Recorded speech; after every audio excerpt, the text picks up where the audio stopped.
Hey everyone, welcome back to Papa's Workshop. Today's project is all about making this stand for the joiner. This joiner has been around the shop now for quite a while and have used it in many different projects, but it never had a true home until today when I made this joiner stand. It was a very simple project that I used scrap materials, and I actually changed the design multiple times based on the materials that I had. One of the things that I wanted to point out to you is that these designs can be very simple and yet very functional. In addition to that, there's no need for them to be all kind of fancy. You're not building a piece of furniture that's going to be put in your living room. You're building a shop fixture, if you will, that has to be functional. And that's the goal, a functional piece of equipment that you're going to have in the shop. So today I want to show you exactly how I made this simple stand, and it only took a couple of hours from start to finish. So what do you think? Should I add a drawer also? Or will the shelf at the bottom be sufficient? Let me know in the comments. It's time to make a permanent home for this CUTECH joiner. Now I've used this on many different projects, and I've set it up on the workbench to be able to cut the different projects. And I've also used some temporary tables to be able to put this on. But it's time to make a permanent home for it. This jointer stand was made with leftover scrap material from other projects. The only thing that I had to purchase was wheels. Everything else was sized according to the material that I had available. I have a piece of this black melamine that was scrap. Let's see the size. This is actually about 14 inches by 32 inches, and I think this will be a good size. So I'm not going to rip this down any smaller. So this is going to be the size of the top. Next, I want to put this on here.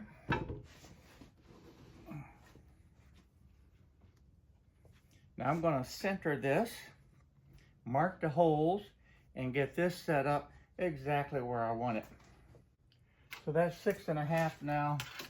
That is 6.5, so that's perfect. Next, I want to get this aligned. So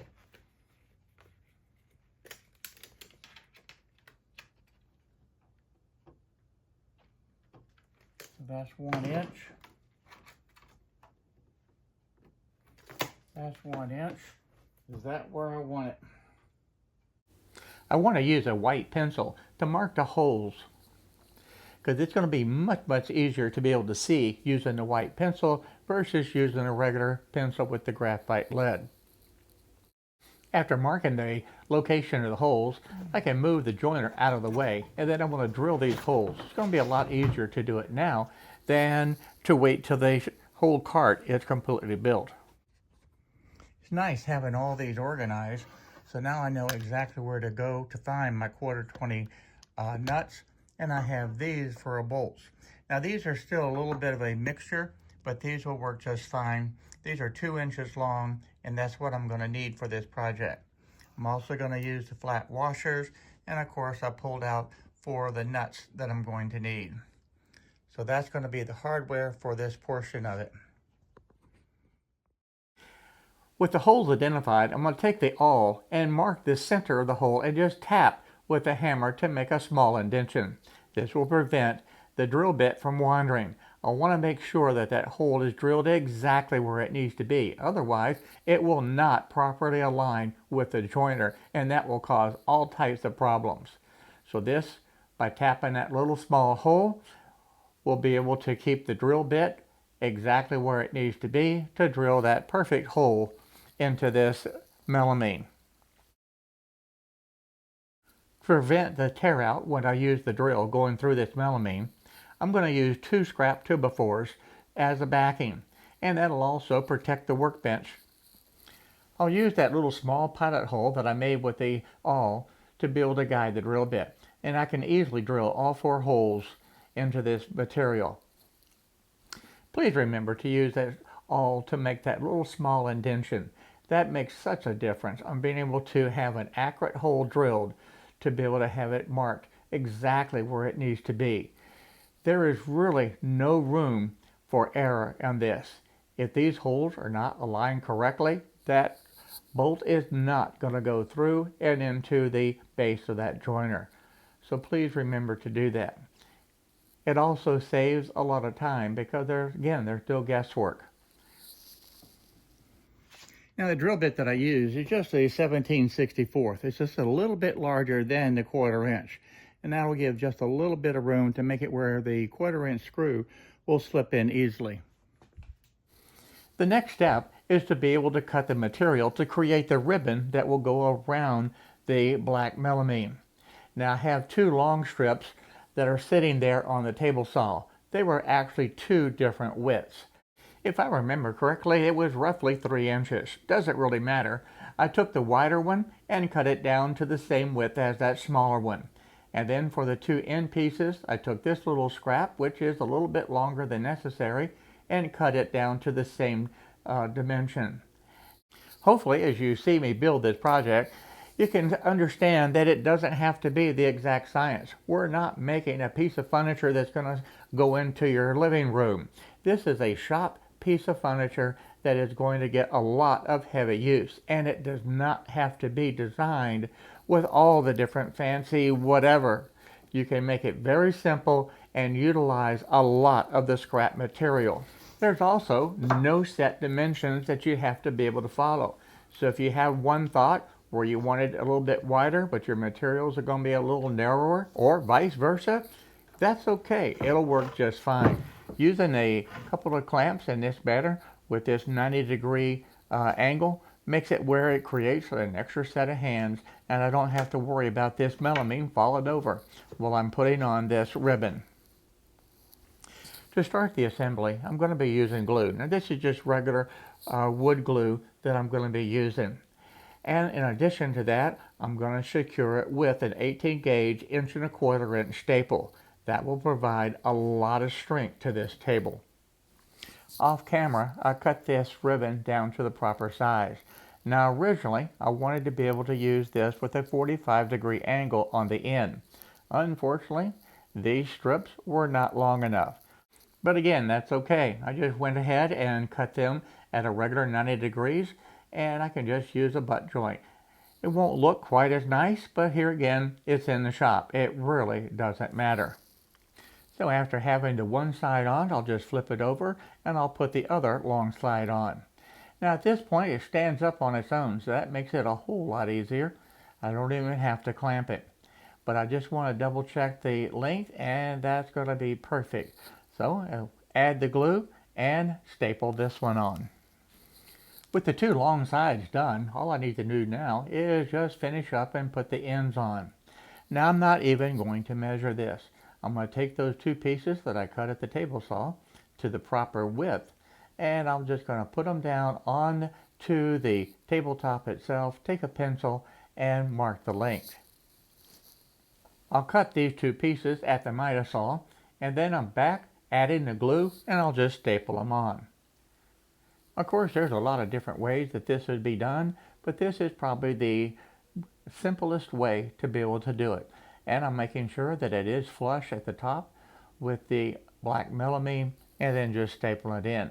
And this works just fine. The butt joints versus the 45 degrees, not a big deal. I'm looking at function and design versus beauty. I'll repeat the process on the other end, just adding the glue, staples, and on the pre-cut piece that I had already done at the miter saw. With the ribbon completely done now, it's time to add the legs. Now in the past, I've made some pretty fancy legs on some of the tables that I've done. But actually, all I need is just 2 pieces of material to be able to make the leg. And again, it's going to be 4 inches by 4 inches. It's time to be able to cut out the legs. Now these pieces are 4 inches wide. The length is really up to you. You can make this table as high or as low, whatever is comfortable for you. So I'm not even going to give this dimension. The 4-inch wide actually is wider than it needs to be, but the material that I had found in the shop was already 4 inches, so I said, what the heck, I'm going to leave it 4 inches. Quite frankly, originally when I planned this, I was going to make these legs 3 inches by 3 inches. But since I had the material, I didn't want to waste any time. So I just used the material that I had and just stayed with the 4 inches wide. I'm using 3/4 inch wide material, which means one of these boards need to be 4 inches wide and the other one needs to be 3¼ inches. And that will give me my 4x4 leg. Now to be able to make this a little bit easier, I'm going to put these two with the 3¼ inch pieces together, and that way it creates a little stand and makes it much easier to be able to assemble it. After double checking the length, and I want to be able to have the prettiest side out, then I'll just add the glue, and the same thing, I'll staple this leg together and with the 2 sides. That's all it needs. It doesn't need to have 4 sides. I'll repeat this process now and make 3 more legs. I'll wipe off this excess glue and set this one aside. With everything pre-cut, it makes this assembly go very, very quickly. Again, I'm going to use the 4 inch piece along with the 2 3¼ inch pieces. That one will just be that little extra piece that'll help balance it all. Okay, fast forward and I have all 4 legs finished, the glue's wiped off of it, and now it's time to put these onto the tabletop. So I'm going to set these out of the way for just a moment. We'll slide the tabletop back down, and it's time to get these legs in place. So I'm going to orient them into the corners the way I want them to be. And then I'm going to take with pencil and just mark where the top of that ribbon is. That way I know exactly where to be able to put the glue. And once I have the glue in, same thing, is glue and staple it in. Now I do want to double check and make sure that it's square. And the simplest way to do that is just use a square that I'd already had on the table. No need to go and grab another tool. This works just fine. These are perfectly 90-degree angles. And with that checked, then I can staple it in place. And then I'll repeat this process for the other 3 legs. I like using the pencil to mark the top of this ribbon. That way I know exactly where that glue goes. It makes it so much easier. No guesswork. One question that you may ask, are the glue and staples strong enough? Well, I have to say yes. Having made a number of tables using this basic design, both big and small in the shop, this has proven to be a very, very strong method, and these tables have not had any difficulty whatsoever, and quite frankly, some of the tables hold a lot of weight. And never have I had a failure just simply using the glue and the staples. I also pre-cut a 4x4 block. Now these are the little caps that will go onto the bottom of the legs, and that will give me a place to be able to put the wheels. So again, a little bit of glue and I'll staple them on. Normally when I add the wheels, I put the wheels in the center. But since this is a locking type wheel, if I actually located it in the center, I would not be able to have access to that clamping action, and I would not be able to lock these wheels in place. So for that reason, I'm moving it all the way to the front edge, and that way it will give me plenty of room to be able to lock and unlock these wheels. The next step is to put down some little braces at the bottom to be able to help support the base of the legs. Now I ran out of 3/4 inch material, so I had to use some 1/2 inch material that I had left over. So I cut those to the size that I needed, and this is roughly 3 inches wide. It was the same thing. I found some material that I had left over, and that was approximately the size that I needed. I ripped the material down so it was a consistent size, and then just cut it to length, glue, and nailed them in. The joiner stand is now finished. So I've turned it back up on its sides, and I'm putting in the 4 screws. I want to be able to mount the joiner itself. Now if I just put these screws in, they're going to fall out as soon as I put the table onto the floor. To prevent that, I'm going to use just a little bit of tape and put it over each of these heads of the bolts.